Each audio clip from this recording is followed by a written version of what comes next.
and it's pulling drag like a freight train. It's a shark, and a huge one. Oh yeah, it's a monster.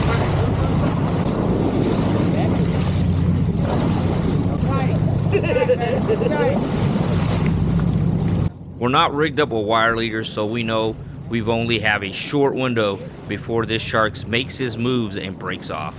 But for now, we're just holding on. And there it is, a massive black-tip shark just under the surface. Let's see if we can get a closer look before it decides it had enough.